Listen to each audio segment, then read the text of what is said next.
Well, here it is, the fastest, nastiest, snarliest thing Jaguar makes. It's the 2012 Jag XKR-S. Let's go take a very speedy drive and check the tech.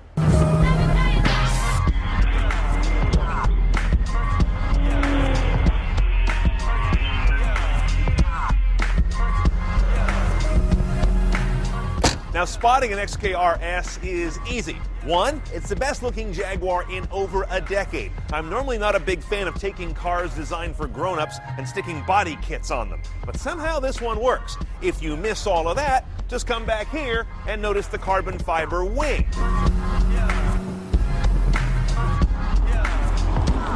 First thing you got to get past is the weird sort of schizophrenia inside this cabin. It's not entirely technical like a brawny track car, nor is it luxurious like a Jaguar should be. It's a weird hodgepodge, and God, I hate two-tone seats, especially when they're faux racing seats. That's just a weird mixed metaphor. Okay, let's go to the main event. This head unit is all stock here, and I'm just about ready to declare it the worst interface in any car north of $30,000. A few examples. It's got needless animation. Why do things fly in and out? That adds nothing except delay to the experience. Secondly, speaking of delay, if you go and turn, let's say, the volume knob over here, that'll adjust the volume, and then a day later, this goofy animation shows up on top of what you're already doing. And generally speaking, they don't use enough real estate. Too much is wasted on kind of letterbox bars here and there and those menus flying in and out. Your audio sources are AM, FM, no HD radio, satellite radio, or CD slot here. Bluetooth hands-free calling is standard. Bluetooth streaming is not available. That's kind of a key leave-out. Whatever you're listening to comes out of a one-choice-only 525-watt Bowers & Wilkins audio system. This is the drive selector that they use on Jags these days. It's this rotating knob. Here's a button here for their competitive or dynamic mode, so you can get yourself in trouble and kill yourself. The dynamic mode does the usual stuff. It sharpens throttle response, raises shift points, backs off stability control a whole bunch, and really lets that blown engine speak to the street more clearly.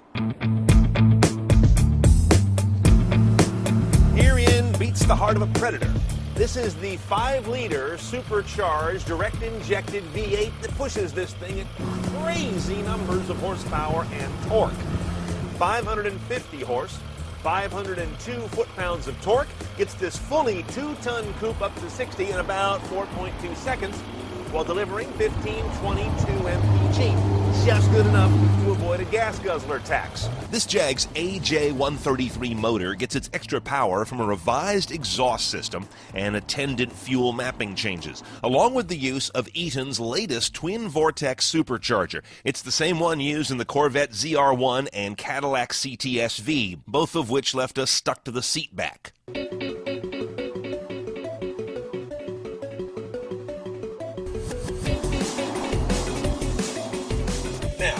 All the tackiness of this cabin and hatefulness of that head unit fades away very quickly in just a few steps. Push the start button, turn that knob to S for sport mode, hit the dynamic driving mode right there, and just for kicks, let's take off the traction control, shall we?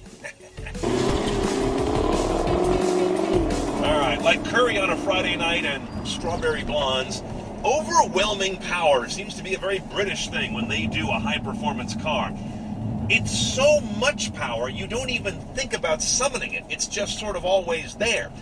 It's an interesting comparison to the 2012 Carrera-S we have in right now, which has tremendous power and does 0 to 60 in about the same time, but the power comes on in a more requested way. Whereas here, it never fades away. That car's got a 3.8-liter naturally aspirated engine. This one's got a 5-liter blown motor. Both cars get to 60 in about 4 seconds. And they both cost around the same in very rough numbers. So what's the big difference? Weight. This Jag's got around 700 pounds more on the hoof than the little Porsche. However, this Jag is eminently livable in its own way. First of all, it's got an automatic transmission, 6-speed as I mentioned, compared to a lot of cars in this class have a 7-speed DCT, for example. Both are really good in high performance. The DCT is better on the track because I know you go there a lot. But this 6-speed automatic, when it's done right like this, is a better everyday transmission to live with. It's happier around town. It's happier when you're driving to work and poking along or just doing more normal driving, and doesn't make any weird clunks or bonks when it's down around low speed.